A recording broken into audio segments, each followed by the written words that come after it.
Hi guys, magandang araw. Ayan, pag may nangyari ito sa trunks ng sasakyan nyo, ayan, ang hirap isara. Oh, ito nang gagawin nyo, adjust nyo ng pag-lock, lock na sa baba. Ayan, gamit na kayo ng 10 mm na socket para luwagan yan. Ayan, ayan guys, so ayan.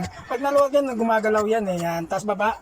Ayan, adjust nyo pa unti-unti hanggang sa makuha nyo yung tamang sukat nung pag nagsara kayo ng trunks. Kahit na ano lang, no, yung kunting tulak lang, naglalak na kaagad.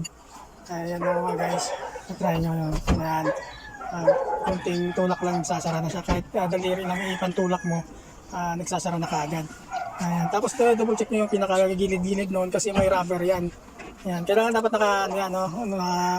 pag may space yan, dapat na-adjust yan para maganda yung seating ng trunks ng sasakyan natin.